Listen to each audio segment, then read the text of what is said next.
voulons ce que tu nous parles encore ce matin. Que ta parole de ce matin, ô Jésus-Christ de Nazareth, nous apporte de la vie. Que cette parole soit pour nous une guérison. Que ta parole, Père éternel et Dieu, soit la réponse. Ta parole nous bénisse. De Nazareth. Au nom de Jésus. Oui, enseigne-nous. Parle-nous ce matin.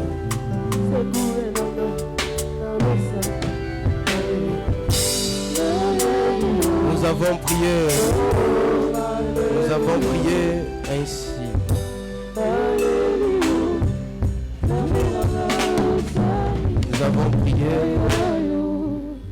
Nous avons prié ainsi au nom de Jésus. Nous disons Amen.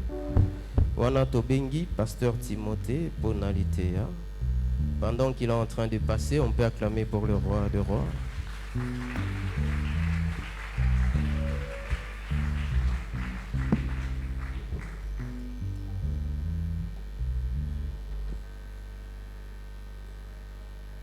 Que Dieu vous bénisse abondamment. Ok, nous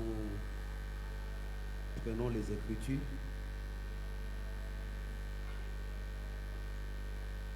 Ici, on va prendre 1 Samuel, atokoza mokanda liboso ba Samuel chapitre 17. mokapo ya zomi na sambo. Prenons le verset 13. Tuzi molongo ya zomi na misato. Verset 14, 15, 16 et 17. Zomi na mine, zomi na mitano, zomi na motoba, pe zomi na sambo. 1 Samuel chapitre 17, verset 13e jusqu'au verset 17e. Mokanda liboso ya Samuel mokapa zomi na sambo, molongo ya zomi na misato, kino na zomi na sambo. Les trois fils d'Isaïe avaient suivi Saül à la guerre.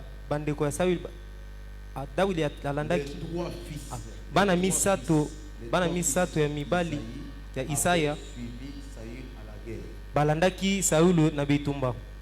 Le premier de ces trois fils qui étaient partis pour la guerre s'appelait Eliab. Ya liboso ya bana ya Saül ya Isaya oyo akendaki na itumba kombo na ezaki Eliabi. Et le second Abinadab. Ya mibale kombo na ya Abinadab. Le troisième Shama. Pe ya misato Shama. David était le plus jeune. Dawidi azaki penza ya elenge. Et lorsque les trois aînés y suivi Saül. Natango bakulutu misato ya liboso balandaki Saül. David s'en alla de chez Saül.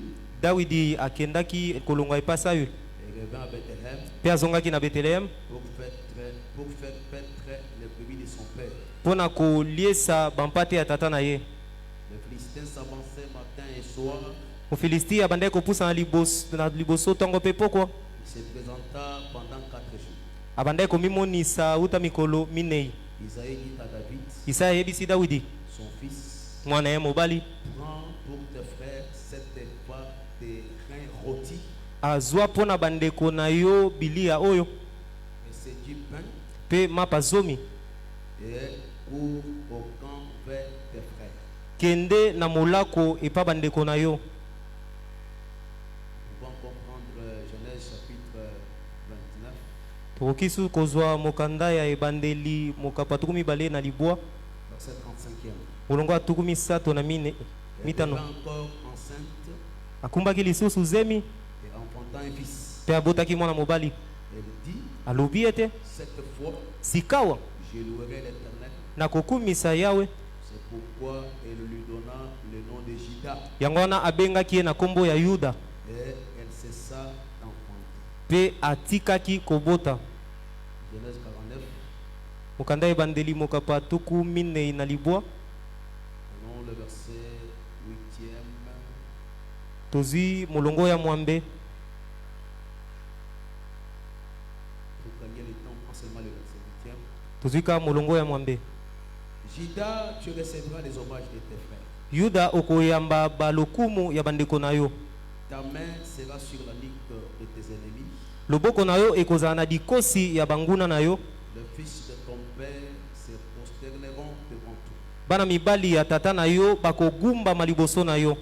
Notre Apocalypse chapitre 5 verset 5. Tozi mokanda bofongami mokapa mitano molongwa mitano. Et l'un des veilleurs me dit, Pe moko ya bampaka yebisi ngai ne pleure point, kolela te. voici les lions de la tribu de Juda, Tala nkosi ya libota na Yuda, le rejeton de David, mokitani ya Dawidi, a vaincu alongaki pour ouvrir les livres mpona kofungola buku de ces 7 sceaux. pe bandanga na yango sambo. Que notre Dieu ajoute la bénédiction à la lecture de ces Écritures. Nzambe na biso abakisa ndimbola na litangi ya likomi oyo. Que Dieu te donne un bon entendement Pe Nzambe apesa yo boyoki malamu pour que tu comprennes la pensée et la volonté de Dieu pour ta vie ce matin. po ete oyeba posa ya Nzambe pe babongisi ya Nzambe na bomoi na yo na ntongo ya lelo. Ah, c'est vraiment un culte d'adoration. Eza mpenza mayangani ya kogumbamela. Mais dans ces cultes d'adoration, nous recevons quand même l'instruction de la part du Seigneur. Kasi na mayangani ya kogumbamela tozozwa pe mwa mateya kouta na nkolo. Parce que nous croyons que Po ete biso tondimaka ete même les chansons que David a chantées, ata baloyembo oyo Dawidi ayemba il a dit que ma langue chante ta parole. alobaki ete lolemo na nga eyemba liloba na yo. Et il y avait une ordonnance dans nombre que dans toutes vos fêtes, dans tous les jours de vos joies, vous devez sonner de la trompette. ezalaki na mobeko moko epesamaki ete na bamikolo na bino nyonso ya nteke esengeli bokumisaka nkolo. C'est que pour que la fête trouve l'essence d'être une bonne fête, Engelo ba ete soki nteke esengeli ezwa lolenge na yango ya malamu, il faut que le son de la trompette soit retenti. esengeli ete kelelo babeta bayula kelelo. La trompette, c'est la parole. Kelelo eza liloba. C'est que dans tout ce qu'un saint peut faire, Engelo ba ete na nyonso mosantu akoki osala, il peut colorer, donner de la bonne couleur à la chose qu'il fait, oyo ekoki opesa langi ya kitoko na oyo azosala, seulement la parole. ezaka liloba. Voilà pourquoi c'est la parole qui est au centre de toutes choses. Yango na liloba eza na moboko ya makambo nyonso. Et c'est pour ça que nous sommes au devant de Dieu. Yango wana nde toza liboso ya Nzambe. Si on peut chanter, Soki tokoki oyemba, si on peut danser, soki tokoki obina, si on peut tout faire, soki tokoki osala nyonso, même présider, ata kokamba, même enseigner, ata kolakisa, le modèle, modèle c'est la parole. eza liloba. Dieu bénisse. Amen. Le modèle de toutes choses parmi les saints, c'est la parole. Ndakisa kati ya basantu eza liloba. Voilà pourquoi les chandeliers étaient tout bâtis d'or. Yango wana mwinda esalemaki na wolo. Il n'y a aucune partie du chandelier qui a été faite dans un autre métal. Eza na eteni moko te ya mwinda wana esalemaki na libende mosusu. Puis la plante du pied, Pe na guta na makolo na yango, depuis la plante du pied guta na makolo na yango jusqu'au calice, kino na kalis. toutes les parties étaient bâties d'or pur. Binama nyonso esalemaki na wolo ya peto. Si vous allez plus loin, Soboke mosika, le chandelier représente l'église. mwinda ezotalisa eklesia. C'est que dans l'église, Engelo bete na kati ya eklesia, le métal qu'il faut remarquer, libende esengeli komona c'est seulement l'or. eza wolo. Parler de l'or, Kolobelaka wolo c'est parler de la divinité. eza kolobela bonzambe. C'est que quand les peuples s'assemblent, Engelo bete tango libote esangani, les centrales de toutes choses, oyo eza na katikati ya makambo nyonso c'est Dieu. eza Nzambe. Quand on préside, Tango tozokamba on voit Dieu. tozomona Nzambe, Quand on chante, tango tozoyemba on voit Dieu. tozomona Nzambe, Quand on témoigne, tango tozotatola on voit Dieu. tozomona Nzambe. Toutes les parties du culte, Binama nyonso ya mayangani celui qui est au centre, oyo aza na katikati c'est Jésus-Christ. eza Yesu Kristo. Voilà pourquoi j'ai dit Yango wana nalobaki que ete c'est Jésus-là vous bénisse. Yesu wana apambola bino. Amen. Ce que nous faisons, Nyonso biso tozosala, l'homme du milieu, moto oyo ya katikati seulement Jésus, eza kaka Yesu. celui qui doit être vu dans toutes les couleurs. Ye nde esengela mimonisama na balangi nyonso. Un athée m'a dit que dans vos cultes, il n'y a seulement qu'un seul nom qui est élevé. Moto moko ya ndimelaka Yesu te alobi ete na bamayangani na bino kombo moko nde etombamaka. Jésus. Yesu. C'est Jésus. L'offrande eza Yesu, C'est Jésus. losambo Yesu, Tout c'est Jésus. nyonso kaka Yesu. Je lui ai répondu, Na yanoli ete il n'y a aucun nom qui a été donné aux hommes eza na kombo moko te oyo epesamela bato pour leur salut mpo na lobiko na bango si ce n'est le nom de Jésus. soki eza kombo ya Yesu te. Tout ce que les saints font, Pe nyonso basantu basalaka ils le font au nom de Jésus. basalaka yango na kombo na Yesu. Vous ne vous fatiguez pas. Ozolemba te Toujours Jésus, toujours Jésus. ntango nyonso Yesu Yesu. Je lui ai dit que Nayebisi ete en dehors de ça, libanda na yango nous n'avons pas une autre personne à élever. toza na moto mosusu te ya kotombola Parce que c'est Jésus qui bénit, po ete eza Yesu nde apambolaka, c'est Jésus qui élève, eza Yesu nde atombolaka, Jésus qui donne le trône, Yesu nde apesaka ngwende, et Jésus qui donne toutes choses. pe Yesu nde apesaka biloko Nous, nyonso. nous croyons que Biso tondimaka ete Jésus, Yesu d'un bout à un autre, na ngambo moko pe kino na mosusu Jésus est Dieu. Yesu aza Nzambe.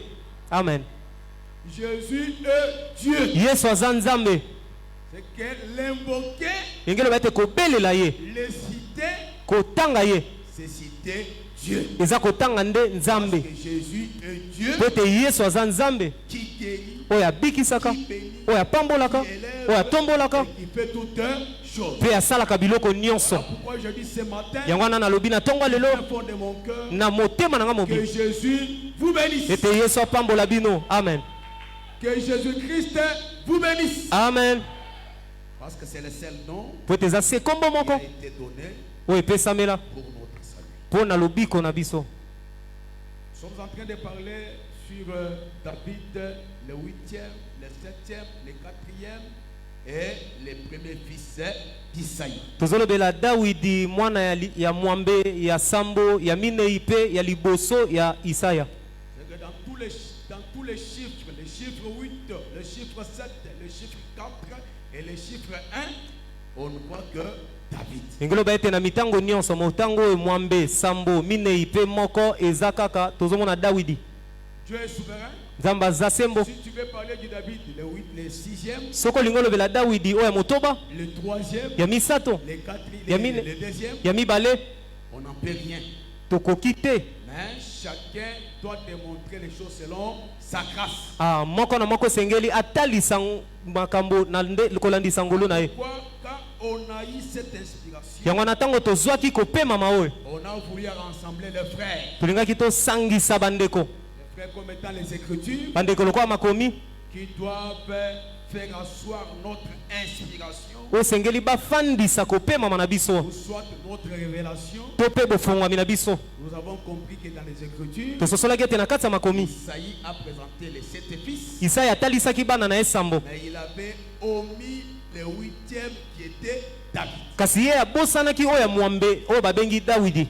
Nous avons vu que Mpe tomonaki ete dans la liste des enfants d'Isaïe, na kati ya bana nyonso ya Isaya alors maintenant David prend la 7e place. Dawidi azwi sika oyo ya bisika ya sambo. Après il y a eu Seruja, Nsima na ye ezalaki Seruja, ezalaki na Abigail, mais notre problème c'était que David était le 7e. kasi likambo na biso ezalaki ete Dawidi azala ya sambo.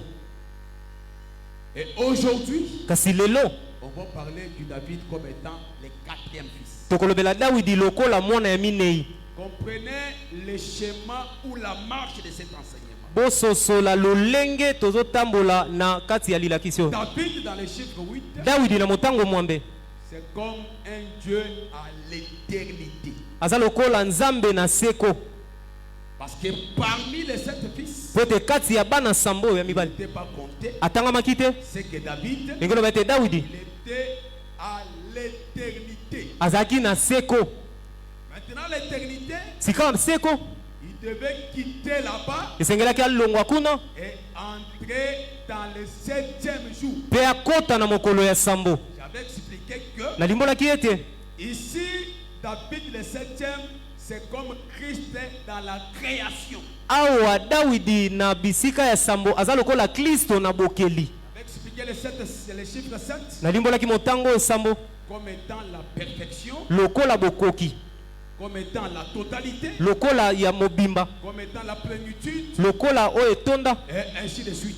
mpe moko mosusu. Mais ma pensée était focalisée pour parler de David comme étant le chiffre 7 qui donne la sanctification, qui donne la bénédiction et qui donne le repos. Likanisi na ngai efandisamaki likolo ya Dawidi lokola mwana ya sambo oyo azopesa bopemi, azobulisa mpe azopambola. Comme nous avons une question ici. lokola toza na motuna J'ai dit que nalobaki ete le chiffre 7, motango osambo il s'applique dans la divinité, ezosala mosala yango na kibonzambe surtout dans les combles. mingi na oyo etonda. Là, Dieu peut nous amener à la stature parfaite de Christ. Wana nzambe akoki komema biso na bokoki oyo penza ya Kristo. J'avais aussi expliqué que Nalimbolaki pe ete le chiffre 7, motango osambo c'est aussi les combles du mal. eza mpe kotonda ya mabe. Voilà pourquoi j'avais dit que yango wana nalobaki ete même la chaudière atako libulu ya moto qui avait été réchauffée, oyo bamatisaki moto elle était réchauffée pendant 7 fois. bamatisaki moto bambala sambo. Au lieu que je dise que la bête, Na bisika ete naloba niama le dragon, dalagona avait aussi cette tête, azalaki mpe na mitu sambo, avait aussi cette corne. azalaki mpe na bamaseke sambo. J'avais parlé de l'agneau. Nalobelaki mwana mpate, Non, non, ce n'était pas l'agneau. ezalaki mwana mpate te Il y avait cette tête. oyo azalaki na mitu sambo. Dans les mal dans son comble, Lokola mabe na kotonda na yango c'était la bête. kasi ezalaki nde niama. Là, nous avons Apocalypse chapitre 13, verset 3. Wana toza na mokanda ya emoniseli mokambo ya sabo Par la molonga misato. volubilité du langage, Kasi na ndenge kolobela j'avais parlé de l'agneau, nalobelaki mwana mpate mais ce n'était pas l'agneau, kasi ezalaki mwana mpate te c'était la bête. ezalaki nde niama Il y avait cette tête, oyo azalaki na mitu sambo c'était corps. mpe maseke sambo. Mais le plus grand problème, c'était que Kasi likambo monene ezalaki les ete peuples comprennent que libote esosola la ete création tout entière, bokelami nyonso pour qu'elle trouve son importance, po ete ezwa ntina na yango, pour qu'elle trouve sa valeur, po ete ezwa motuya na yango, il faudra que David quitte l'éternité. esengeli ete dawidi alongwa na seko Il entre dans la création. akota na kati ya Et bokeli. le premier jour, Engeli bete mokolo ya liboso on voit David. tomoni dawidi, Le deuxième jour, mokolo ya mibale on voit David. tomoni dawidi, Le troisième jour, mokolo ya misato, le quatrième, mokolo ya minei, le cinquième, ya mitano, le sixième, motoba, et ainsi de suite. bongo mpe basusu. C'est que dans toute la création, Engeli bete na bokeli nyonso la divinité de Dieu est cachée là-bas. bonzambe oyo ya nzambe ebombami Et kati dans toute création, mpe na bokeli nyonso représente un homme. ezotalisa moto moko. Cet homme-là, Moto wana c'est David. ye wana nde dawidi, Véritable David, dawidi ya solo c'est Jésus-Christ. eza yesu kristo. Que Dieu vous bénisse. Amen. Par rapport à l'écriture que nous avons lue, Kolandisa likomi oyo toti otanga dans le champ des combats, na bisika ya bitumba Saül était là avec ses 3 fils, Saül azalaki wana na bana mibali oyo misato, les 3 fils d'Isaïe. bana ya Isaya. Et quand David quitte, Tango dawidi alongwe il vient dans les combats, aye na bitumba il est le 4e. aza ya minei. Mais retenez que Kasi bokanga ete pendant que Saül était là dans les combats, na tango Saül azalaki wana na bitumba et 3 fils d'Isaïe, mpe bana misato ya mibali ya n'avaient Isaya pas la victoire. bilongo ezalaki te. Les Philistins Goliath, Mofilisti ya Goliath il s'est levé. abandaki kotelema, Il leur disait abandaki que koyebisa bango ete faites sortir bobimisa de votre côté un homme, na ngambo na bino moto moko côté des Philistins, kote ya il y bafilistia a aussi un homme. eza mpe na mobali moko, Ça, on va combattre avec lui. nde bongo tokobunda na ye. Si moi, les Philistins, je vais l'emporter sur lui, Soki ngai mofilistia nalongi ye, c'est que vous tous, ekoloba ete bino nyonso vous devenez mes esclaves. bokomi bawumbu na biso. Mais Kasi si ce dernier soki ye l'emporter sur moi, alongi ngai, c'est que tous les Philistins ekoloba ete bafilistia nyonso seront des esclaves. tokokoma bawumbu. Écoutez, Boyoka cet homme de Goliath, moto oyo Goliath il venait chaque matin abandaki koya ntongo nyonso lancer un défi, kobwaka mbese chaque soir na poko nyonso lancer un défi, abandaki kobwaka mbese et il n'y avait aucun homme. mpe ezalaki na moto moko te. C'est que quand nous voyons Saül, Engebe ote ntango tomoni nous Sayu, voyons les 3 fils d'Isaïe, tomoni bana misato ya qui Isaya avaient une incapacité, bazalaki na bazangaki makoki, n'étaient pas capables bazalaki na makoki te d'affronter Goliath. ya kobunda na Goliath. Dieu bénisse. Amen. Il avait fallu que David quitte Esengelaki ete dawidi alongwa là où il était, bisika oyo azalaki qu'il vienne entrer dans les combats. aya kokota na bitumba. C'est que nous expliquons que Tozolimbola ete David qui était à l'éternité, dawidi oyo azalaki na seko il est venu dans la création. aye na kati ya bokeli, Il va maintenant dans les combats. akokende sika na kati ya bitumba. Et ensuite, Se nsima na yango il sera établi un roi. akotiama lokola nkumu. Là où moi je crois que Eza bisika wana ndenge nandimaka il ete n'y a pas la victoire ezalaka na elonga te sans les combats. soki bitumba eza te. D'abord les combats, Yambo bitumba la victoire, lelonga et puis il y a maintenant le trône. sika wa ngwende C'est qu'en réalité, na solo penza personne ne peut être couronné moto moko te bakokela te motole s'il n'a pas combattu. soka bundi te C'est l'exemple ezanda kisa de David ya Dawidi qui vient oyo azoya comme étant le quatrième. lokola ya minei Il entre dans les combats. azokota na Et bitumba après quoi, mpe nsima na il nyonso aura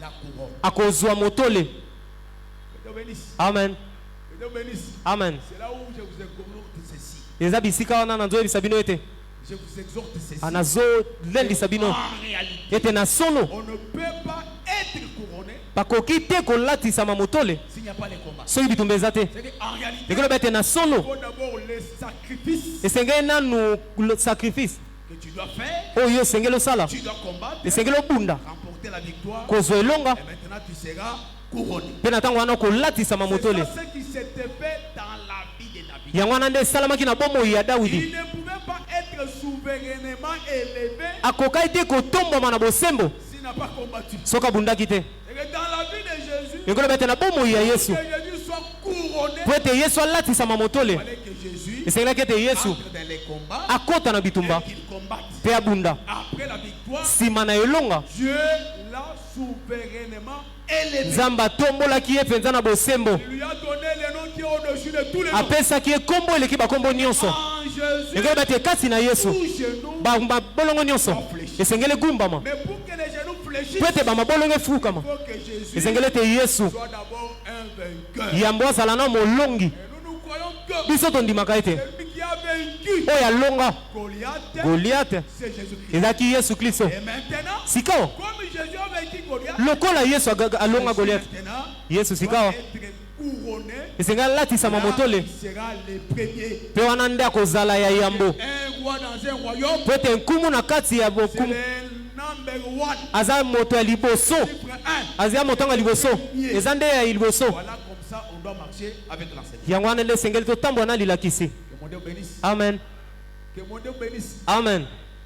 Moi je crois que l'église actuelle, hein, nga nandimaka ete eklese ya lelo elle aime l'animation. alingaka lolenge wana ya koningana, L'animation. koninganaka De ce côté-là, mpe bisika wana Dieu nous a fait grâce. nzambe asala biso Mais quand ngolu. nous enseignons, Kasi ntango tozolakisa c'est pour que tu sois affermi. eza po ete okembisama, Donc, il faut donner l'oreille esengeli opesa mpenza litoi pour écouter l'enseignement. mpo na koyoka lilakisi. Mais l'ambiance d'animation, on peut toutefois le faire. Kasi lolenge wana ya koningana wana tokoki kosala yango, Dieu veut que kasi posa ya nzambe eza ete tu sois sauvé. obikisama. Et pour être sauvé, Mpo na kobikisama, être sauvé est lié à la connaissance. kobikisama ekangami na boyebi. Parce que être sauvé, c'est avoir la vie éternelle. Po ete kobikisama eza kozala na bomoi ya seko, La vie éternelle, bomoi ya seko ceux qui te connaissent, eza bao bayebi yo, ceux qui te connaissent, bao bayebi yo, toi le vrai Dieu yo nzambe ya solo et ton fils que tu as envoyé, mpe mwana no ya mobali otinda Jésus-Christ. yesu kristo. C'est que la connaissance, ekoloba ete boyebi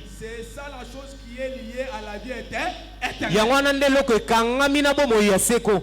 Il dit à Nosé ceci, ayebi na te boye comme tu as rejeté la connaissance, lokola yo obwakisi boyebi, moi j'ôterai aussi ta main du sacerdoce. ngai mpe na kolongola loboko na yo likolo ya Dans bonganga Daniel, il nzambe. dit, Mpe na daniel alobi tiens secrète ces choses. abomba mpenza na kuku makambo oyo. À la fin des temps, Na suka ya ntango plusieurs les liront ebele bakotanga yango et la connaissance s'augmentera. mpe boyebi ekomata lisusu. Est-ce que vous avez compris très bien? moto asosoli nga La malamu connaissance, ekoloba ete boyebi c'est la vie de l'église. yango wana nde bomoi eklesia.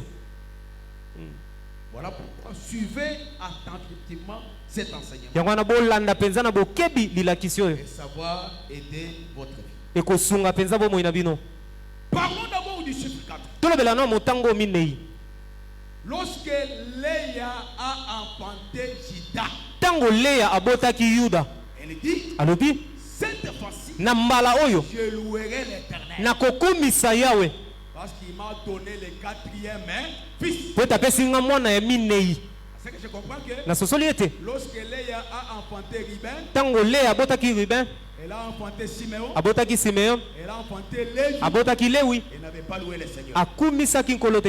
Mais au quatrième fils kasi na mwana ya minei du nom de Juda, na nkombo ya yuda elle doit maintenant louer le Seigneur. esengeli siko akumisa nkolo. On comprend que tososoli ete le chiffre 4 motango minei nous parle de la louange. elobelaka biso kokumisa Ne peut louer le Seigneur moto akoki kaka kokumisa nkolo celui qui est parvenu au chiffre 4. ezaka oyo akomi na motango minei. Si quelqu'un n'est pas encore arrivé au chiffre 4, soki moto akomi nao na motango minei te tu as supposé qu'il vit dans les ténèbres. aye tozomona ndondi azobika na kati ya Il mwilili vit dans les séjours des morts. to mpe azobika na bisika bawei Dans les séjours des morts, po ete na bisika bawei on ne peut pas bakoki te louer le Seigneur. kokumisa nkolo Mais ce sont parmi les vivants kasi eza nde katikati ya que le babomoi nom du Seigneur est loué. nde nkombo ya nkolo ezokumisama. Qui est un vivant? Nani yango nde moto abomoi? Nous sommes dans la création. toza na bokeli On arrive au 4e jour. tokomi na mokolo ya minei. Dieu dit nzambe alobi qu'il y ait 2 grands luminaires. bapole ya minene mibale ezala L'un pour Moko. présider à la nuit, mpo na kokamba na butu, l'autre pour présider au jour. mosusu mpo na kokamba na moi. Ça, c'était au 4e jour. wana ezalaki na mokolo ya minei. Il dit que ces 2 grands luminaires abi ete bapole oyo mibale ya minene avaient pour rôle ezalaki na mosala lokola de séparer, ya kokabola, d'éclairer, ya kongengisa de marquer les temps mpe kotalisa batango et de présider. mpe kokamba. Donc il y a 4 rôles eza na misala minei qui doivent être remarqués par les grands luminaires. oyo esengeli emonisama na kati ya bapole oyo mibale ya minene. C'est que dans le chiffre 4 ici Engelo- dans la création, engoloba ete motango minei na kati ya les bokeli 2 grands luminaires bapole mibale ya minene oyo ont pour rôle eza na mosala lokola de séparer, ya kokabola, ont pour rôle eza na mosala d'éclairer, ya kongengisa, ont pour rôle eza na mosala de marquer ya et kotakisa, ont pour rôle de présider. eza mpe na mosala ya kokamba. Que Dieu bénisse. Amen, Que Dieu vous bénisse. amen. C'est que quand on voit la lumière du 4e jour, engoloba ete ntango tomoni pole ya mokolo ya minei on sous-entend que tozozela ete on doit avoir la séparation. tomona kokabwana wana. Or, la séparation, kokabwana ce qui nous sépare d'avec d'autres nations, c'est la doctrine. oyo ekabolaka biso na bikolo mosusu eza nde moboko. Tu sais, oyebi si tu es appelé un saint, soki obengami mosantu la chose eloko oyo esala qui t'a séparé des nations, oyo ekabola wana bikolo c'est la doctrine. eza moboko. C'est que séparer veut dire être posé dans la doctrine. kokabolama engeloba ete ofandisami nde na moboko. Si vous prenez ces sœurs, so bozwi bandeko basi oyo vous les mélangez avec les sœurs des nations, bosangisi bango na bandeko basi ya bikolo apparemment, na kotala boye avec des mèches, na bameshe wana avec des longs ongles, na banzaka avec leur kilelo. na lolenge na bango ya kilelo. Mais kasi une sœur de saint, ndeko mwasi ya mosantu quand on voit la remarquer ntango kaka bakomona par ye rapport à son habillement, na lolenge ne ya kolata par rapport à son apparence, na lolenge ne ya komimonisa il y a la séparation. eza na bokabwani. Qu'est-ce qui a fait que tu sois séparé? nini yango nde esalaki ete okabwana C'est la doctrine. eza moboko. Que Dieu bénisse. Amen, Que Dieu vous bénisse. amen. C'est la doctrine qui nous sépare. eza moboko nde ekabolaka biso. Voilà pourquoi, yango wana même quand tu prêches, hein, atako ye il ne ozoteya faut pas prêcher comme eux. koteya te lokola bango. Il y a les gens qui prêchent. po ete eza na bato oyo bateyaka Quand tu le prêches, kasi ntango ils azoteya ne sont pas loin de ces Marcelo, des Kankenza, les baza Boubou et les autres. baza mosika te ya bamarcelo mpe basusu wana nyonso. Mais kasi la doctrine moboko nous fait séparer. ezokabola biso. Que Dieu vous bénisse. Amen. C'est que ta vie ekoloba ete bomoi na yo n'est pas comme la lait. eza te lokola ya bango Ce qui te sépare, oyo ezokabola yo c'est la doctrine. eza moboko. Écoutez, boyoka il est écrit, ekomami ete si un bœuf soki ngombe moko fait des dégâts dans un champ, abebisi elanga ya bato, le propriétaire du champ, mokolo elanga il ira vers les propriétaires du bœuf. akokende pa mokolo ngombe. Parce que c'est pour ça que le bœuf appartenait à un homme, tomoni ete lokola ngombe wana azalaki ya moto moko, mais il est arrivé que kasi ekomi ete le bœuf est entré dans les champs ngombe wana koti na kati elanga et il a dégagé, il a fait des dégâts dans les champs. mpe abebisi elanga wana. Ce n'est pas au propriétaire du champ eza mokolo elanga te de s'attaquer au bœuf, nde akobundisa nyama, mais il va aller au propriétaire du bœuf. akokende nde epa mokolo ngombe. Mais nous comprenons que biso tososoli ete un bœuf, ngombe c'est un serviteur. aza mosali. Le champ, elanga c'est toi. eza yo. pe makambo ya mabe oyo ngomba sali. C'est-à-dire que l'épée est en train de détacher de la bonne vie que tu aimais. Elinge loba ete ngombe azokabola ona bomo ya malamu oyo bande kolinga. Les dégâts que l'épée fait. Eza nde bamakambo wana ya mabe oyo ngombe azosala. Ngombe ate mosali moko. Tu parles de ta mauvaise vie. Tango azolobela yo na makambo tali bomo ina mabe. Tu fait des dégâts dans ton champ. Azobebisa nde elanga na yo. Maintenant toi, Sika yo. il ne faut pas aller attaquer l'épée. Kokende te kobundisa ngombe.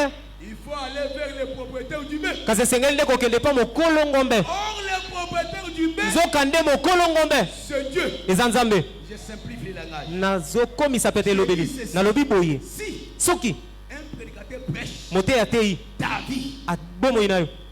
parce que moi je crois que Po te nga na ndimaka la ete prédication liteya a été faite pour les gens. esalamaki mpo na bato. Parce que quand un ministre prêche Ekoyeba ete ntango moyilo ntomo azoteya ta vie, azoteya bomoi na yo. il est comme un bœuf Aza lokola ngombe dans les champs. na kati elanga. Et s'il fait les dégâts dans ta vie, Soki abebisi makambo na bomoi na yo, il ne faut pas l'haïr. kokende koyina ye te. Mais Kasi allez auprès de celui qui l'a envoyé. kende nde epai ya oyo atindaki ye. Celui qui l'a envoyé, Oyo atindaki ye c'est Dieu. eza nzambe. Et alors quand tu iras auprès de Dieu, Sika ntango kokende epai ya il va nzambe te donner les meilleurs produits. akopesa yo bambuma ya malamu. Que Dieu bénisse. Amen. Que Dieu bénisse. Amen. Nalobi ke ngombe abebisiki la kao. Parce que soko tali ba mama oyo ozaka kitoko kitoko makasi. Mais à cause de l'idée beaucoup de la vieille maman. L'idée ya ngombe ya musale sali ke vie na bino ebeba. Parce que so bazui yo batie yo peme na mwasi oyo ya kinoise omona ke yo na ye na kotala boye oza penza te. Ah mais j'ai mis une femme, Nalingaka mwasi moko elle a dit alobaki ete je suis noire naza moyindo mais kasi je suis belle. naza kitoko Parce que c'est le soleil qui m'a brûlé. po ete eza mwese nde etumbi ngai. Si on peut paraître très laide Soki bakoki obima mabe aux yeux des hommes, na miso ya bato, mais devant Dieu, kasi liboso ya nzambe tu es très important. oza motuya mingi. Ah, on peut acclamer très fort pour la gloire de Dieu. Tokobeta maboko makasi mpo na lokumu na nzambe. Et les deux grands luminaires Bapole mibale minene oyo ont aussi pour rôle marquer les temps, baza mpe na mosala ya kotalisa ntango marquer les époques, mpo na kotalisa bileko, les années. kotalisa bamibu mpe mikolo. Là, Wana c'est la prophétie. eza lisakoli. Parce que la prophétie, Po ete lisakoli c'est comme une lampe qui brille dans les lieux obscurs. eza lokola mwinda oyo ezongela na bisika ya milili. Et la prophétie, Mpe lisakoli son plus grand problème, likambo na yango ya monene c'est mpenza le temps. eza ntango. Faites attention, Posa je bokebi ne parle pas du don de la prophétie, nazolobela te likambo ya mais lisakoli, je parle kasi nazolobela de la prophétie comme étant l'enseignement. nazolobela lisakoli lokola lilakisi. Dans la prophétie, Na kati ya il y a lisakoli le temps, eza na ntango, il y a aussi l'espace. eza mpe na eleko. Voilà pourquoi dans la prophétie, Yango wana na kati ya il y a le temps passé, eza na ntango eleka, le temps présent, na ntango ya sikawa, le temps à venir. mpe na ntango ezoya. Donc quand on dit que c'était pour marquer les époques, les jours et les années, là Dieu voulait nous parler de la prophétie. Ntango bazoloba ete ezalaki mpo na kotalisa mibu, kotalisa mikolo mpe batango, ezolobela kaka lisakoli. Et quand on dit que c'était pour éclairer, Ntango bazoloba ete ezalaki mpo na kongengisa, éclairer veut dire kongengisa elobi révéler. kofongola Parce kotalisa, que éclairer, akongengisa c'est la révélation. eza kofongwama, Et présider, kokamba c'est conduire. eza kokamba kaka. Voilà pourquoi Yango wana on est conduit quand on est dans un bon sens. tokambami ntango toza na lolenge ya malamu. Donc c'est la connaissance Eza boyebi qui doit nous conduire. nde esengeli ekamba biso. Que Dieu vous bénisse. Amen. C'est que quand quelqu'un est au 4e jour, Lingi loba ete ntango moto aza na mokolo ya minei, cet homme-là, moto wana il est séparé, akabwani, il est éclairé, angengisami, il a le temps pour que cela soit marqué aza na ntango oyo ekosala ete likambo wana etalisama. et il a aussi la conduite. Pe azape na lolenge wana ya kokambama. C'est que ici le chiffre 4, Ah motango minei. c'est le chiffre de l'évangile. Eza motango ya sango malamu. C'est que moi je comprends. Ngana sosoli ete. Quand quelqu'un entre dans les 4e jour, Tango mota koti na mokolo minei. c'est-à-dire que Ngolo ba ete. c'est quelqu'un qui est entré dans l'évangile. Aza moto akoti na kati ya sango malamu. Na sosoli ete. Pour être délivré, Pona kokangolama. pour louer, Pona kokumisa. on ne peut pas louer en dehors du chiffre 4. Tokoki te kokumisa libanda ya motango minei. C'est que s'il faut louer, Ngolo ba ete soki kosenge kokumisa. Pona kokangolama. il faut entrer dans les chiffres de l'évangile. Esenge kokota na motango ya sango malamu. Le chiffre 4, Ngolo ba ete motango minei. c'est l'évangile. Eza nde sango malamu. Que Dieu bénisse. Amen. Que Dieu vous bénisse. Amen. Si quelqu'un n'a pas reçu l'évangile, Soki moto ayambi sango malamu te. il ne peut pas être délivré Akoki te kokangolama. et il ne peut pas louer le Seigneur. Pe akoki te kokumisa nkolo. Parce que s'il faut louer l'éternel, Po ete soki esenge kokumisa nkolo. que tu enfantes le 4e fils Esenge tobota mwana minei du nom de Judas. na kombo ya Yuda. Et pour être délivré, Pona kokangolama. il faut que la lumière Esengeli ete pole vienne au devant de Dieu. eya liboso na yo. Quand la lumière vient, Po ete ntango pole eyaka.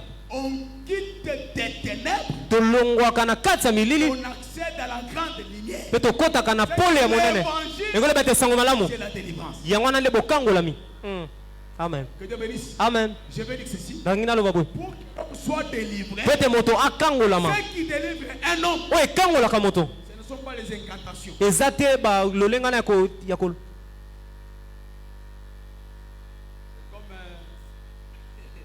les réseaux sociaux ont beaucoup de problèmes. ya lokola bareseau sociaux eza na bamakambo ebele. Un pasteur qui dit à ses croyants, Obateli mpate moko azoyebisa bandimi na ye. saisissez les diables, Ah, bokanga budiabulu. saisissez les sorciers, Bokanga bandoki. saisissez vos mamans, Bokanga bamama na bino. vos papas, Batata na bino. donnez-les les coups de Eh, tête. bobeta bango mitu. Cette fois, Mbala sambo. ça ce sont des aventures. Wana eza masano. Ce qui peut détruire les diables, Oyo ekoki kobebisa diabulu. c'est seulement la parole. Ezaka liloba. Voilà pourquoi Yango wana les diables ne craignent pas du piment. diabulu abangaka pilipili te. Les diables ne craignent même pas la photo. Diabulu abangaka ta poto te. Les diables ne craignent même pas de l'eau. Diabulu abangaka kutu mai te. La seule chose Kasi eloko se que moko. les diables craignent, Oyo diabulu abangaka. c'est la parole. Eza liloba. Amen. Que Dieu bénisse. Amen. Oh, j'entre dans les caterpillars. Nakoti na kati ya caterpillar. Je viens maintenant. Na yesika. Je coupe. Na kati. Na kati. Ça, ce sont des aventures. Wana eza masano. Même les diables lui-même, Ata diabulu ye moko. il se moque de vous. Azotiola bino. Maintenant, j'invoque le feu. Sika na beleli moto. Le feu. Moto. Le feu. Moto. Que le feu descende. Moto ekita. Que le feu détruise. Moto Ça, ezikisa. ce n'est pas le temps d'évoquer le feu. Eza ntango ya kobelela moto te. Nous, les diables, Biso. on les chasse au nom de Jésus. Diabulu tobengaka ye na Le kombo na Yesu. nom de Jésus, Kombo ya Yesu. c'est la parole. Yango wana nde liloba. Et quand vous les chassez, Ntango bobengani au ye. nom de Jésus qui est la parole, Na kombo ya Yesu eza le liloba. diable fouille. Diabulu akimaka. Que les saints disent Amen. Basantu baloba amina. Amen. Soyez un homme de l'évangile, Kozala moto ya sango malamu. une femme de l'évangile. Pe mwasi ya sango malamu. Et les diables Po ete diabulu ne craignent pas vos incantations, abangaka te lolenge na biloko mais le ningana. diable Kasi diabulu craint la parole. abangaka nde liloba. Que Dieu bénisse. Amen. Pourquoi nous sommes allés parler de Judas? Mpona nini toke kolobela Yuda? C'est parce que c'est David Eza po ete Dawidi et de la lignée de David. aza na molongo ya Yuda. Si nous avons invoqué Judas comme les 4 hier, Soki tobengaki Yuda lokola oyo ya minei. David ici, Dawidi awa son origine, mosisa na ye il vient de la généalogie de Judas. awuti na bokitani ya Yuda. Or, Judas, Nzoka nde Yuda c'est un guerrier. azalaki elombe Parmi tous les fils de Jacob, na kati ya bana nyonso ya Yakobo celui qui était destiné au combat, oyo abengamaki na bitumba c'était Judas. ezalaki Yuda.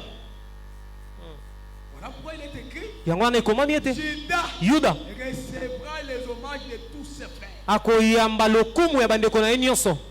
La main de Judas Loboko ya Yuda sera sur la nuque de ses ennemis. ekozala na dikosi ya banguna na ye. Et les fils de sa mère Pe bana ya mibali ya mama na ye vont se prosterner au devant de lui. bakoya kogumbama liboso na ye. Mais écoutez, Kasi boyoka quand est-ce que les frères de Juda na ntango nini bandeko ya yuda lui donneront les hommages. bakopesa ye balokumu. C'est quand la main de Juda sera sur la nuque de ses ennemis. eza na ntango oyo loboko ya yuda ekozala na dikosi ya banguna na ye. Mettre la main sur la nuque veut dire kotia loboko na dikosi yenge loba dominer l'ennemi, kokonza banguna, combattre l'ennemi, akobundisa banguna, affaiblir. kokomisa ye mbota wu. eza yango wana nde Juda recevra les hommages de tous ses frères. ekosala ete yuda azwa balokumu ya bandeko na ye. Ça veut dire ceci. ndenge naloba boye Pour que toi tu loues Dieu, po ete yo kumisa nzambe il faut que Dieu combatte pour ta vie. esengeli ete nzambe abunda yambo mpo na bomoi na yo. C'est alors que nde wana ekosala la ete louange lokokumu sortira de tes lèvres. ekobima na bibebu na yo. La gloire nkembo sortira de tes lèvres. ekobima na bibebu na yo mpo na koloba ete Si je suis vainqueur, soki naza molongi c'est pas moi qui ai vaincu. eza ngai te nde nalongi. Parce qu'il est écrit, po ete ekomami ete ils te feront la guerre, bakobundisa yo ils ne te vaincront pas. kasi bakolonga yo C'est te. qu'en réalité, ndenge baye na solo la guerre est là, bitumba eza wana mais la victoire kasi elonga appartient à un seul homme. eza nde ya moto Cet moko. homme-là, moto wana c'est Juda. nde yuda. Le véritable Juda, yuda ya solo c'est Jésus-Christ. eza yesu kristo. amen. Je peux dire que yango wana nakoki oloba mpe ete ngai David, dawidi je suis de la lignée des guerriers. naza na molongo ya belombe.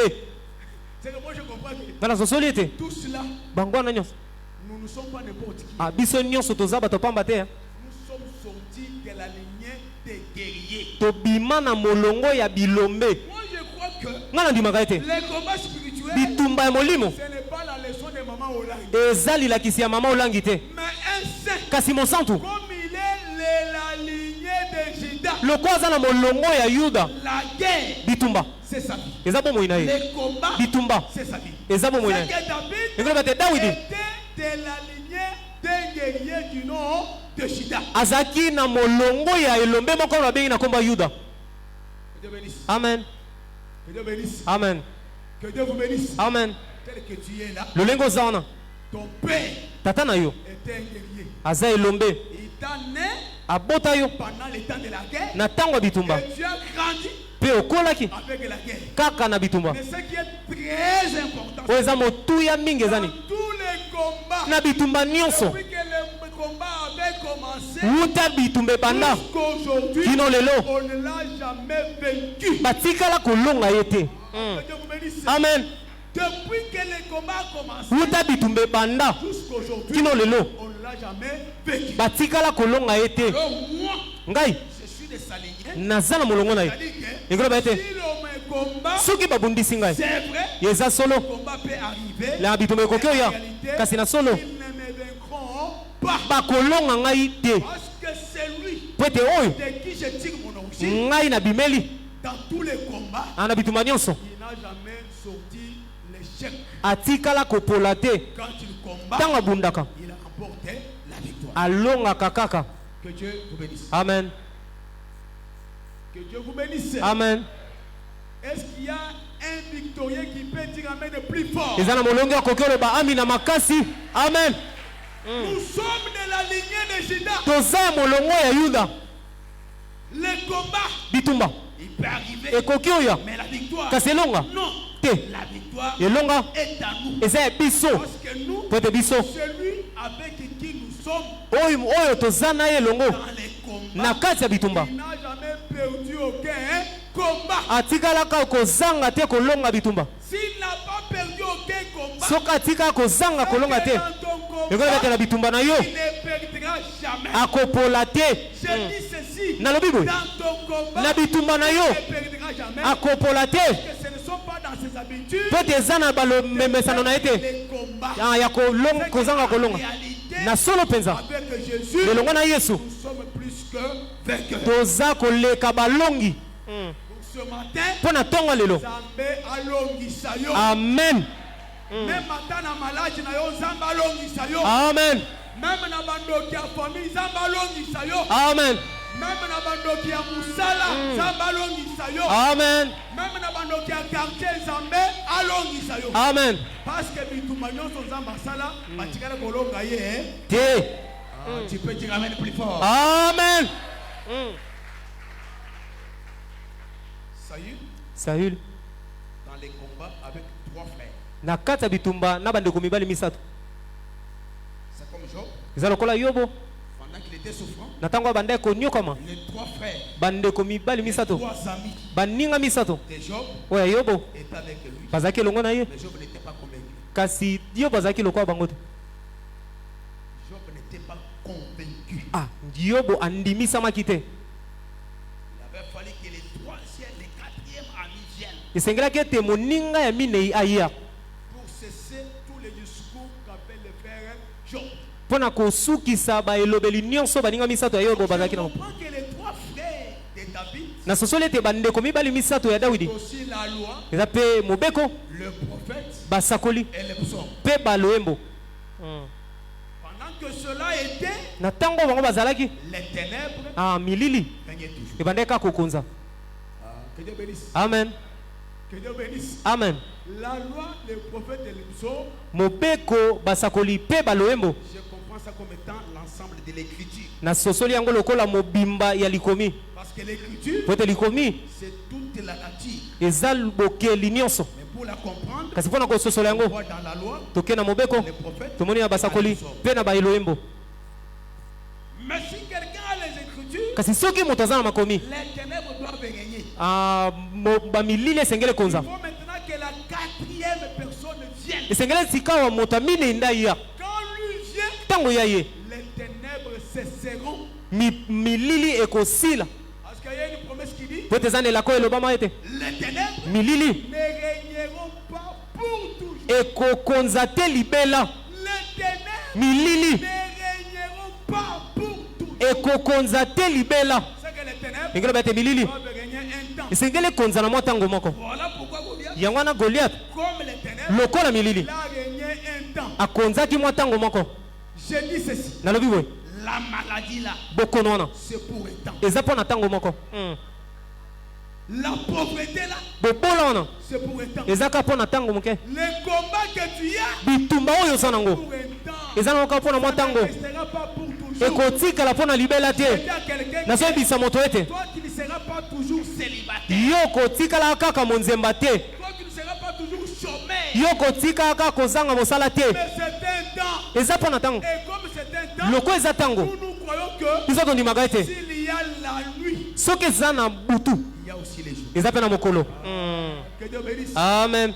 La nuit peut durer, butu ekoki owumela mais finalement, kasi na sukasuka le soleil apparaît. mwese ekotalisama. C'est ça que j'ai dit que yango wana alobi ete Goliath Goliath a régné. akonzaki Lorsqu'il s'élève, ntango atelemi tout le monde recule en arrière. bato nyonso bazongi nsima. Même Saül, ata Saül même ses 3 ata frères, bandeko misato et gagné en arrière. babandaki kozonga nsima. Même Abner, ata Abner qui était un ancien guerrier, oyo azalaki pendant elombe que Goliath s'élevait, na ntango Goliath abandaki kotelema personne moto te ne pouvait pas tenir la tête. akokaki kotelemisa moto. Mais quand David vient, kasi ntango Dawidi aye comme les 4e, lokola ya minei surtout dans les 40e jours, mingimingi na mokolo ya tuku minei. que Dieu bénisse, Amen, que Dieu bénisse. amen. Il vient les 4e, azoya ya minei les 40e jours. na mokolo ya tuku minei. Il y a ceci. eza na boye Au devant, liboso il y avait Goliath ezalaki na Goliath qui a crissé tout le peuple, oyo abandaki kolengisa libota mobimba, qui a mené la terreur dans tous les camps. oyo abandaki kobangisa molako mobimba. Mais quand David vient, kasi ntango Dawidi aye il dit d'abord à Goliath, alobi yambo na Goliath il dit à Saül, ayebisi Saül ton serviteur, mosali na yo pendant qu'il gardait les troupeaux de son père na ntango abandaki kobomba bibwele ya tata na ye en brousse, kuna na zamba, l'ours pouvait venir oyo akokaki koya et les lions to mpe nkosi pour en prendre une des troupeaux. mpo na kozwa moko ya bibwele. Moi, David, kasi ngai Dawidi j'ai couru, nabandaki kolanda, j'ai frappé nabandaki kobeta et j'ai arraché. mpe nabandaki kobotola. Que Dieu bénisse. Amen. Une petite démonstration. mwandakisa moko On fait quelque chose de comme ça. tosala mwa eloko moko ya boye. Ici, c'est David. awa eza Dawidi. Au devant de lui, ici, il y a Goliath. liboso na ye eza na Goliath. Derrière lui ici, nsima na ye awa il se souvient. azobanza Donc, Goliath est devant, Goliath aza liboso mais kasi il dit à Saül que azoyebisa Sauli ete pendant que ton serviteur na ntango mosali na yo gardait les troupeaux de son père, abandaki kobomba bibwele ya tata na ye la mouche, na kati ya zamba l'ours urs et les lions. mpe nkosi C'est qu'ici nous avons l'ours engoloba ete awa toza na urs et nous avons les lions. toza mpe na nkosi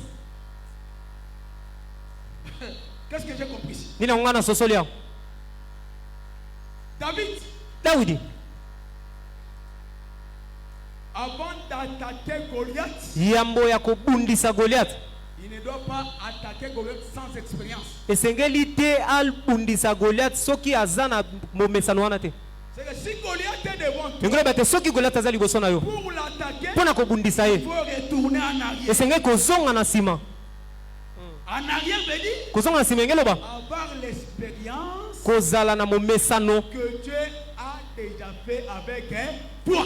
oyo nzambe asala elongo na yo Parce qu'il dit que mpo talobi ete l'ours et les lions ursu mpe qui nkosi venaient là, babandeki koya wana ils sont des mêmes baza lolenge moko qu'avec ces Philistins. na mofilistia oyo C'est que engeloba ete l'ours et les lions ursu mpe nkosi correspondaient à Goliath. babandeki kotalisa nde Goliath Mais dans la bouche, kasi na zamba David dawidi les avait déjà vaincus. alongaki C'est que bango en réalité, ekoloba na solo si mpenza en bouche, soki na zamba derrière lui, nsima na ye il avait déjà vaincu, alongaki il n'aura pas peur akobanga te de ces Goliaths.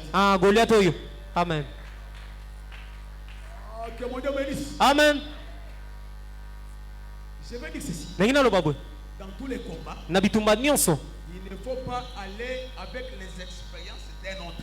esengeli te kokende na bakomesana wana ya mosusu Il faut aller dans les combats esengeli kokende na bitumba devant Goliath liboso ya Goliath avec l'expérience propre à toi. na komesana wana ya yo moko Cela veut dire quoi? yenge loba nini Quand tu veux t'attaquer à un ennemi ntango olingi obundisa monguna qui se tient devant toi, oyo azotema liboso na yo souviens-toi de ce que Dieu a déjà fait pour toi. kanisa oyo nzambe asalaki mpo na yo Si tu te souviens soki de okanisi ce que Dieu a déjà fait pour oyo toi, nzambe asalelaki yo tu auras le courage okozala na courage de affronter Goliath. ya kobundisa Goliath amen N'est-ce pas que c'est Dieu eza mpena nzambe te qui t'a déjà sauvé nzambe wana abikisa yo te de certains cas na bamakambo mosusu qui étaient impossibles. oyo mpenza ekokaki kozwa solution te Donc le problème en likambo qui t'ont arrivé, oyo esengeli eya c'était des problèmes ezalaki bamakambo impossibles. oyo moto Mais akoki ce Dieu-là kasi nzambe wana t'a sauvé. asungaki yo C'est-à-dire que tu vas regarder en arrière ngoyeba tokotala na nsima pour savoir mpo na koyeba ce que Dieu a déjà fait pour toi. oyo nzambe asalaki mpo na yo Si Dieu t'a déjà béni, soki nzambe apambola yo même aujourd'hui, ata lelo tu manques l'argent, ozozanga mbongo tu diras non, okoloba te je manque l'argent, nazozanga mbongo mais je sais que kasi nayebi ete moi, sa nsima na Dieu ngai a déjà donné l'argent. nzambe apesanga Et mbongo ce qui est devant mpe moi, oyo eza liboso na ngai c'est Pierre qui est devant moi. mpiaka oyo liboso na ngai nayebi ete Comme Dieu a vaincu, lokola nzambe il est alongaki capable aza na makoki de le vaincre encore. ya kolonga yango lisusu amen Vous ne savez pas comment prier. boyebi te lolenga kosambela Rappelez-vous toujours bokanisa kaka de ce que Dieu a fait. oyo nzambe asalaki Ne tremble pas, kolenga te ne perds pas le courage. kobungisa elika te Ne sois pas déboussolé. kolongwama te En réalité, na solo mpenza s'il y a quelque chose Nzambe- qui est difficile, so eza na eloko moko ya pasi lokola Goliath souviens-toi d'abord kanisa nanu ce que Dieu a déjà fait oyo pour toi. oyo nzambe asalela yo natuni motuna Dans la salle ici, na kati ya il y a eu déjà les gens qui ont vu la main de Dieu. eza mpenza na bato bamona loboko ya nzambe Lève ta main en l'air. tombola loboko na yo Lève ta main en l'air. tombola loboko Si na Dieu yo a déjà fait soki nzambe asala eloko moko dans ta vie, na bomoi na yo lève ta main tombola loboko na yo et t'amène. eloba amina amen Et si nde na bongo ce Dieu-là nzambe wana a déjà fait asalaki dans ta vie, na bomoi na yo qu'est-ce qui sera difficile de voir? nini yango ekozala kokoso Je liboso na pense que c'est Goliath. nabandi ete Goliath Il va tomber. akokweya Goliath Goliath va tomber. akokweya Goliath, Goliath il va tomber. akokweya Parce que l'ours po ete et nkusi les mpe lions, nkosi c'est ça Goliath. yango wana nde Goliath Ils m'ont combattu. lokola babundisaki nga balongaki ngai te ata liboso na ngai nakolonga bango. Amen. Que Dieu bénisse. Amen. Mais quelqu'un qui a la foi, bobi moto aza na kondima celui qui a la foi, c'est comme un monsieur qui, moto aza na kondima aza lokola moto on l'a battu, babeti ye on l'a fessé, bakwesi il est babeti resté par terre. atikali mpenza na se Fatigué. alembi Il regarde les ennemis. atali banguna Il dit, vous là, abibino banguna quand moi je me lèverai, ntango ngai nakotelema je vais vous écrouler tous. nakokweyisa bino nyonso. Que Dieu bénisse. Amen. Vous là, Bino vous me combattez. ozobundisanga Vous m'avez mis par terre. botie nga na se Et quand même je le verrai. kasi ngai ntango Je nakotelema sais que ce Dieu là, nayebi ete nzambe wana il avait fait avec moi. oyo asalaki elongo na nga Quand moi je me lèverai, ntango nakotelema je vais vous tomber tous. nakokweyisa bino nyonso.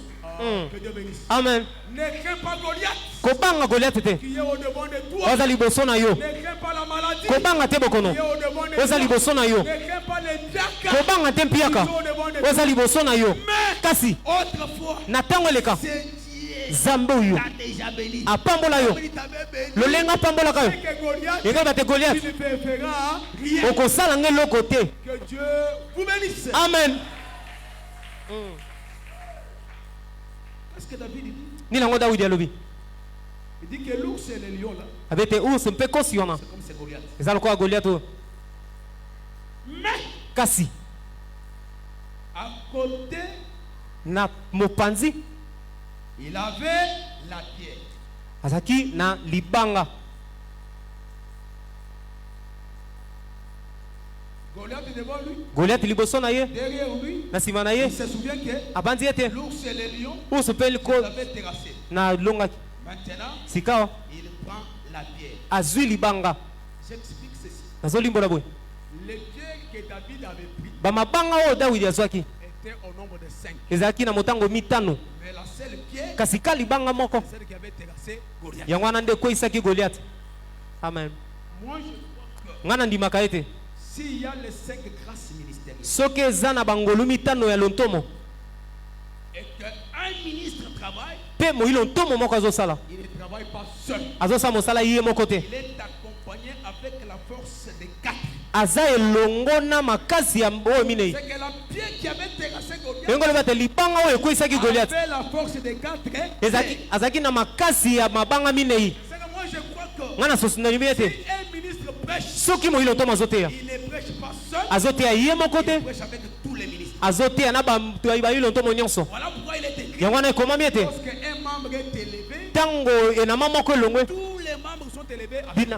binama nyonso etelemi elongo na ye. Si vous voyez soki bomoni un ministre moyilo ntomo qui combat l'autre ministre, oyo azobundisa moyilo ntomo mosusu c'est un sourcier. aza ndoki.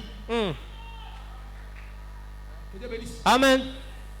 Pendant que Timothée prêche là, je vais voir les erreurs. na ntango oyo timote azoteya wana nazomona no bambeba Vous avez des stylos, boza na des stylos rouges pour prendre seulement les fautes. mpo na kotala kaka bambeba Même si je dis lait à la place de là, ata nalobi le na place ala yo ozwi mbango mbeba pour en faire quoi? mpo na kosala nango nini.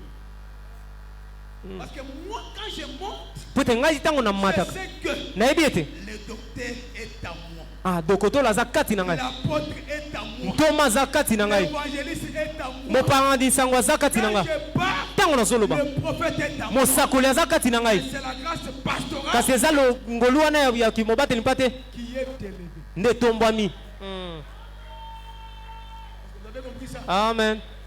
Mais seulement la grâce pastorale est élevée. kasi ngolu wana kaka ya kimobateli mpa te nde etombwami. yango wana Quand un pasteur prêche, ntango mobateli mpa te azoteya il sort l'apostolat, azobimisaki lontomo, il sort la prophétie, azobimisa il lisakoli, sort le doctorat, azobimisaki il sort aussi l'évangélique. azobimisa lolenge wana kopalanganisa sango Dans l'évangile éternel, na kati ya sango malamu ya vous pouvez seko confondre. okoki ozala na poso motisi. kasi Si vous avez une oreille exercée, soki oza na litoyi oyo esalema bien vous comprendrez que bokososola ete il parle azolobela comme un apôtre. lokola Mais il peut emprunter l'aspect d'un docteur. kasi akoki pe kolobela lokola docteur. Mais moi j'aime les conseils du proverbe. Nga nalingaka mingi tolia masasi. Il me dit, Oyo ezoloba na ngai mets rarement les pieds dans la maison de ton prochain. mingi kotiaka te lokolo na ndako ya mozalisami na yo. Mais rarement, Ah, rarement. Tu kotia peux mettre, mais okoki rarement. kotia kasi mingi te. Hein? Donc si je vais Kasi soki nakei à la prophétie, na lisakoli je retourne dans ma casse. nazwi nazongi na ngolu na ngai. Si j'entre dans l'apostolat, Soki nakoti na kilontomo nazwi nazongi mbango na bisika na je ngai. ne dois pas demeurer là-bas. Ezenge te nawumela kuna. Voilà pourquoi si tu vas demeurer là-bas, Yango wana soko olingo owumela kuna tu auras des problèmes. okozala na makambo. Que Dieu vous bénisse. Amen. Mais ici, Awa je prends la pierre de David nazozwa libanga ya Dawidi comme étant le nom. lokola kombo. Parce que David a dit, Kote Dawidi alobaki tu viens au devant de moi ozoya liboso na ngai avec des lances, na balance avec des javelots. na bajavelo Et moi, je viens au devant de toi. kasi ngai na ye liboso na Au yo nom de l'Éternel. na kombo ya seko. Et le nom de l'Éternel, Kombo ya Yawe c'est la droite. eza loboko ya mobali. Or, la droite, Mobali c'est la force. yango wana nde makasi. Que Dieu bénisse. Amen. Devant Goliath, Liboso ya Goliath on vient avec les noms. bayaka nde na kombo. Le seul nom Kombo se moko qui est élevé oyo etombama au-dessus des sorciers, likolo ya bandoki, au-dessus des magiciens, likolo ya basoloka, au-dessus des illuminations, likolo ya au-dessus bailluminati, des sciences occultes. likolo ya basoloka. Le seul nom Kombo se moko que tu as insulté, oyo ofingaki, le seul nom Kombo se moko que tu as minimisé, oyo omonaki pamba c'est le nom de l'Éternel. eza kombo ya Yawe. Voilà ce nom-là. Tala kombo Je wana m'approche avec ça au devant de Dieu. yango wana nde na ye nango liboso na yo. Je dis à quelqu'un, nayebisi moto moko au devant des sorciers, liboso ya bandoki n'allez pas avec un nom de Noko, kokende te na kombo ya banoko mais au devant des kasi sorciers, liboso ya bandoki part avec le nom de Jésus. kende na kombo ya Yesu. Le nom de Jésus, Kote kombo ya Yesu c'est la force. yango nde ni makasi, yango wana nde nguya. Que Dieu vous bénisse. Amen. La victoire Elonga au nom de Jésus. na kombo ya Yesu Tu as insulté. lokola yo fingai. Pour moi, je sais que Yango nanga nayebi ete quand quelqu'un déjà insulte le nom de mon Dieu, ntango moto kaka fingi kombo ya Nzambe na ngai à sa continuité, Mm, wana koluka mpe makambo mosusu te mm, kaka soki otyoli nkombo ya nzambe na ngai nzambe na ngai c'est l'évangile soki moto atyoli évangile il a déjà des problèmes. que Dieu bénisse Amen. wana ata naza makasi te mais nkombo ya fingi wana c'est ça ma force. Amen. Voilà pourquoi David Yango wana Dawidi il a pris le nom de l'Éternel azwaki kombo ya Yawe comme étant la pierre lokola libanga pour vaincre Goliath. mpona kolonga Goliath. Mais Kasi à sa gauche, na loboko na ye ya mwasi il avait une faiblesse. azalaki na botawu moko.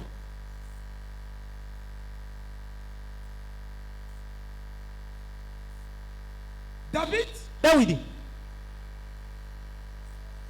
il ne pouvait pas avoir seulement le nom akokaki te kaka kozala na kombo de Jésus ya Yesu sans avoir l'affront. soki ye azalaki na L'affront.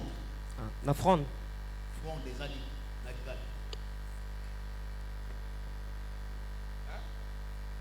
Qui peut nous aider ici? L'affront. Lance-pierre. Lance-pierre. Ouais. Dans ce sens-là. Les Lingala est pauvre. Voilà pourquoi on ne prêche pas dans les langues des hommes. Amen. On prêche dans la langue de Dieu. Cette fronde-là, Ah, lance wana je l'appelle une faiblesse. nazobenga yango botawu.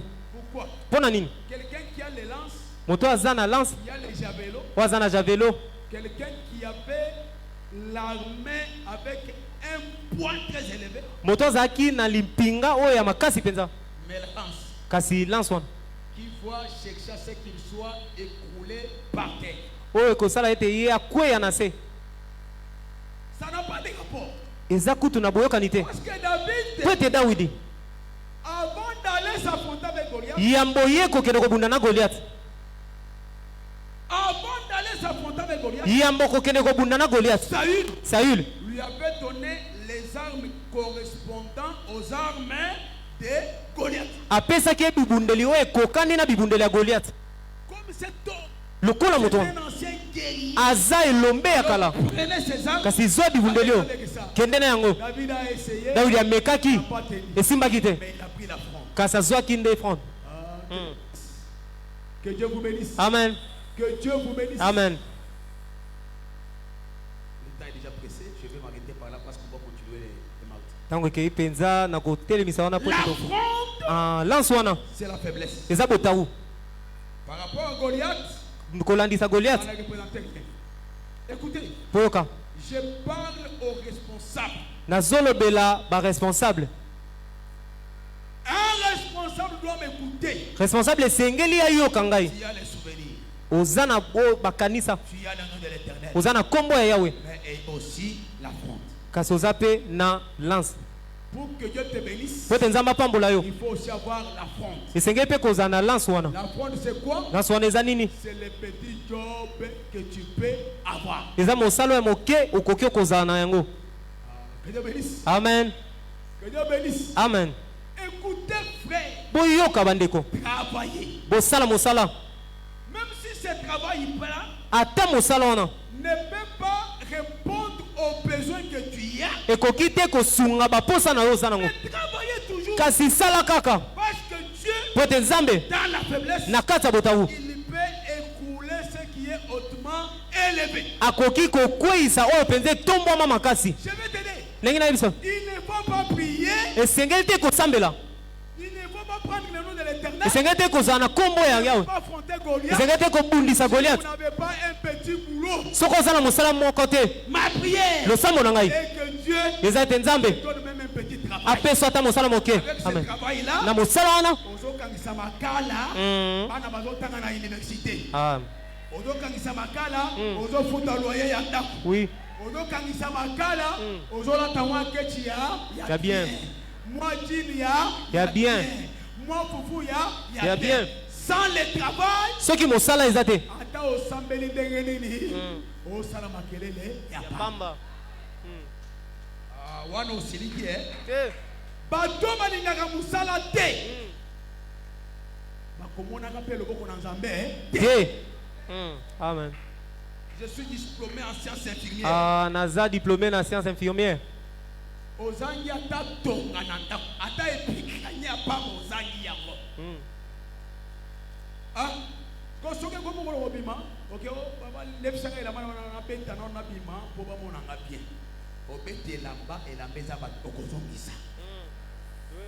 Longwa na vie à dépendance au nom de Jésus. amen Zala libre na kombo na Yesu. amen Ce qui peut rendre l'homme libre, c'est le travail. oyo ekoki okomisa moto mosomi eza mosala Oyebi ata koteka ndendi te. Oyebi ata koteka nguba te.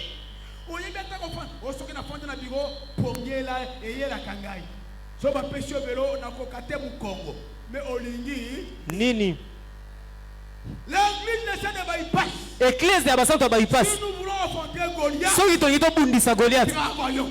tasala mosala Même si le boulot te donne un salaire dérisoire, ata mosala wana ezopesa o lifuta mokie mais en économisant, kasi nakobombaka que Dieu bénisse. amen En économisant, nakobombaka tu seras comme un fourmi. okozala lokola fourmi À la fin du mois, na suka ya tu vas te sanza retrouver avec une somme colossale. okozala pe na mwa mbongo mwa ya Je vous ebele conseille, nazopesa bino en tant toli que votre pasteur, lokola mobateli mpate na bino Goliath est là.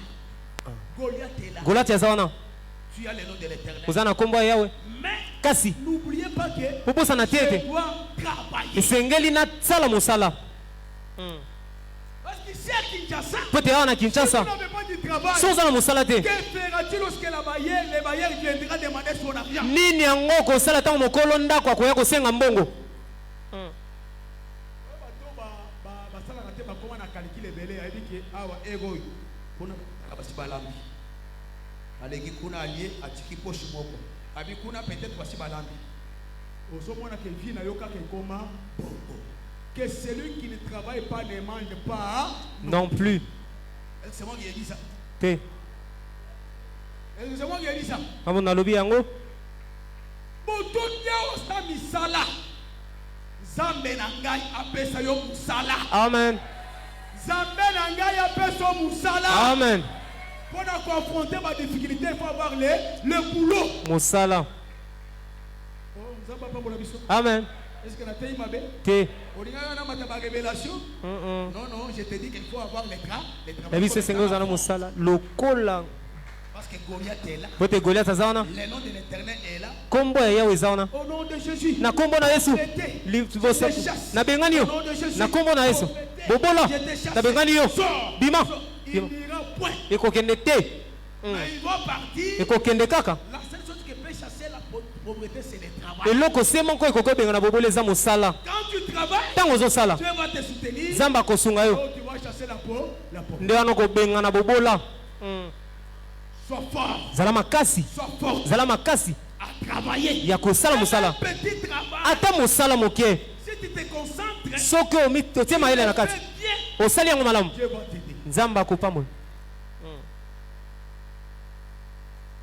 Tobalinga musala te baya tozonga na kikwiti natina bango na jofu bakende kokata bilanga parce que na bila soki musala ezate patient oh mama wa par na ngai ngada makilo binde o par na ngalo minalia na ya lelo nalia ya fainéant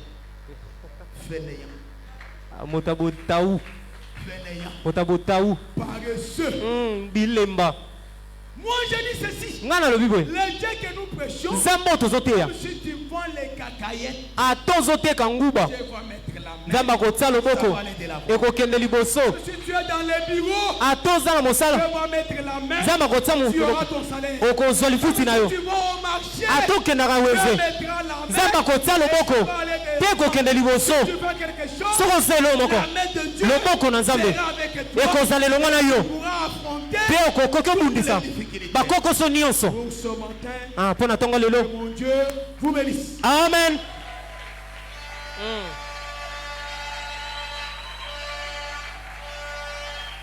Mettez-vous debout, on prie. totelemi mpo na kobondela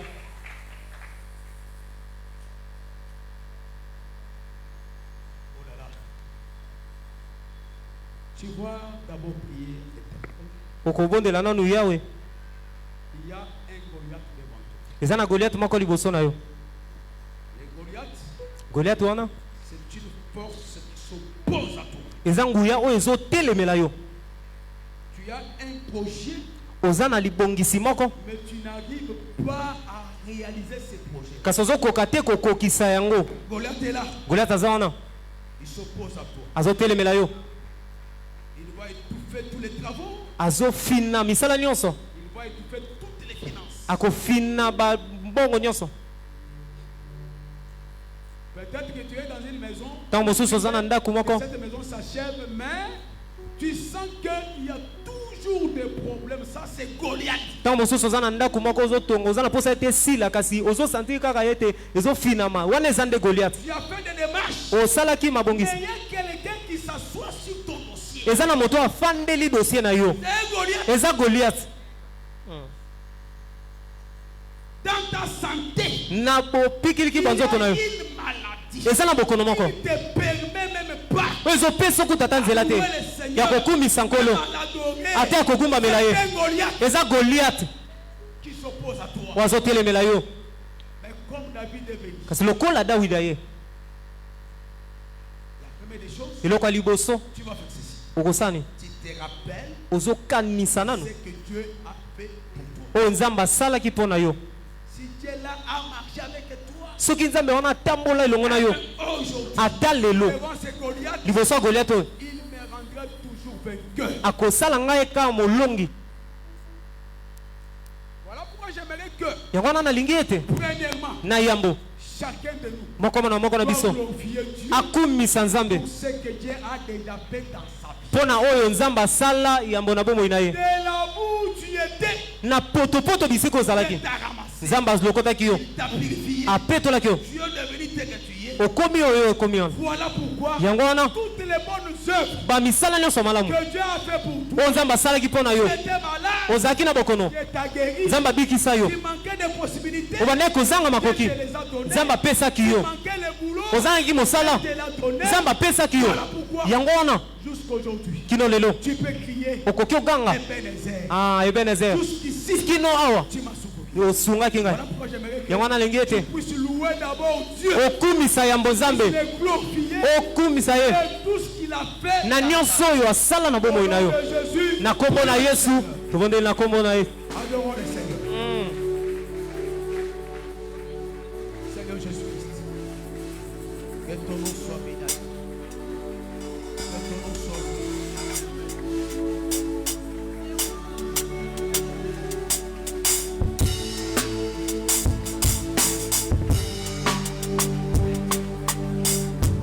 Bénissons, merci.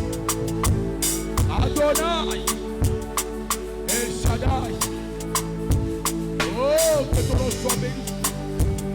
Que ton nom soit loué. On est véritable l'homme du quartier de Dieu. Qui a peur de la délivrance. Oh Jésus.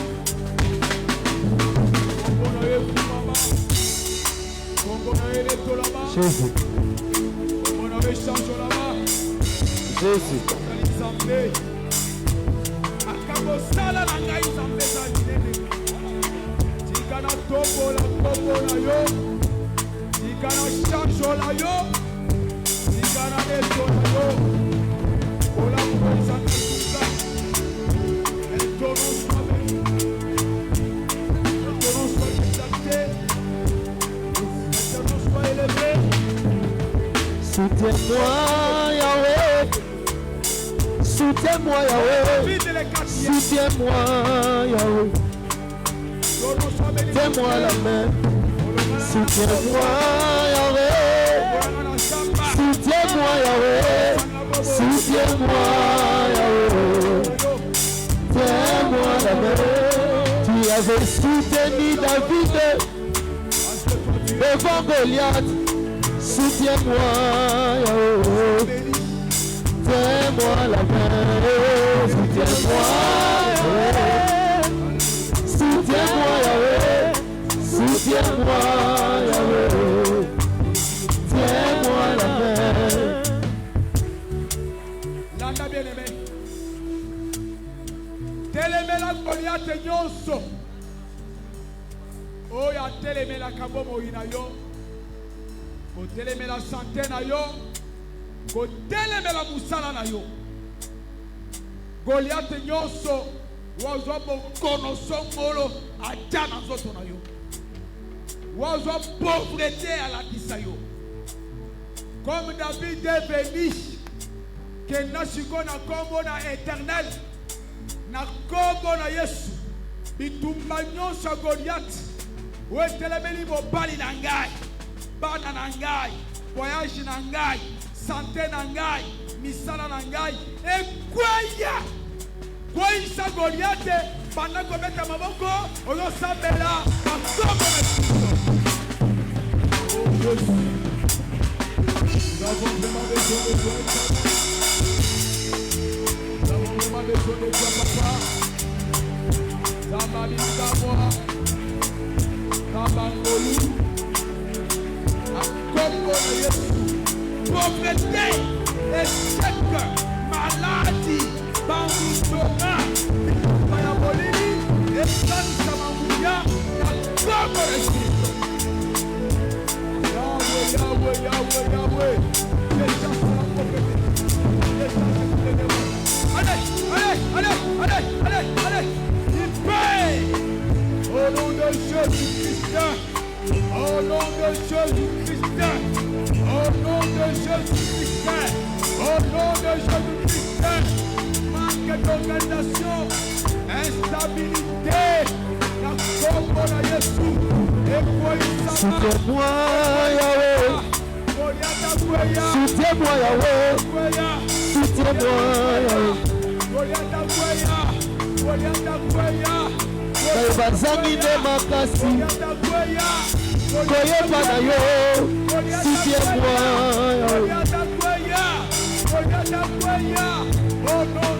Baye bazangi elika. Yo moteloba. Koyeba na ngai. Soutiens-moi, Yahweh.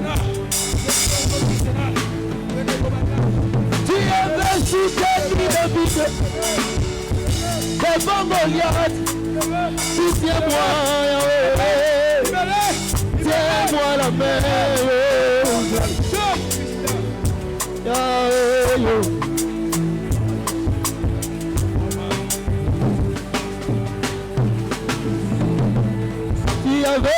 Seni Daniel. Yoka, Reketa Souka. Yoka ga bien aimé. Sambela Zambé Tenzama Peso Moustala. Amen. Tout travail procure de l'abondance. Ne restez pas là à ne rien faire. Zamba Pesa Yo Moussala. Amen. Baïbazo Misala. Zamba permettre tes salaires à Malunga et Bima. Baïbate Kaka. Ba client Baya. Na ba maison, na ba atelier, bisika nyonso. Ba client Baya. Musala nyonso ko sala. Soko lingete. Aussi sa classe. Okoma munganga.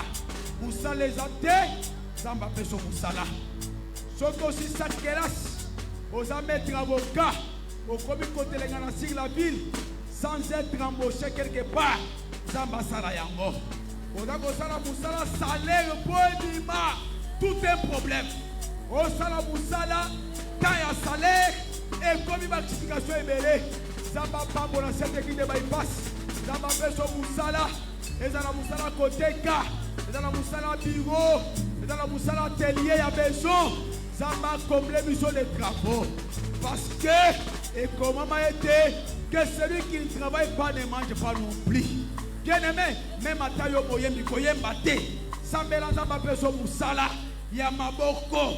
O Isaac musala wana, tango musala ngo, ou affronter Goliath au devant de toi.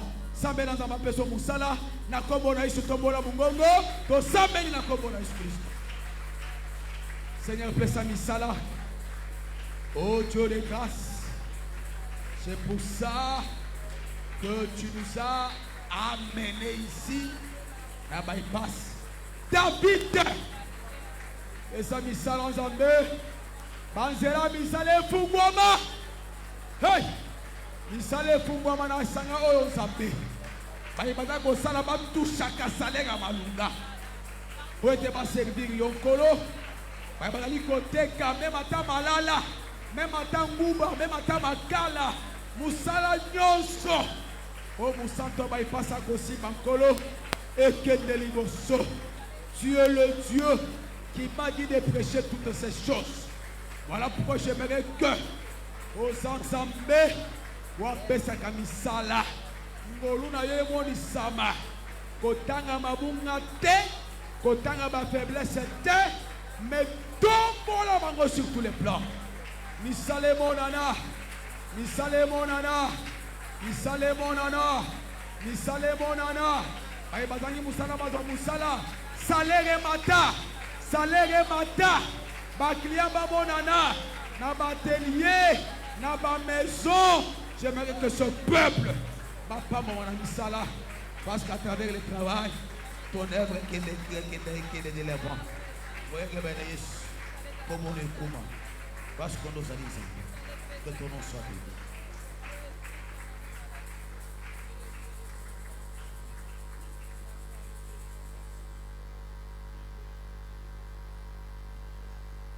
Kaka ndenge okelemi wana makanisi na biso liboso ya nkolo ndenge David molongi akendeki kobotola mwana meme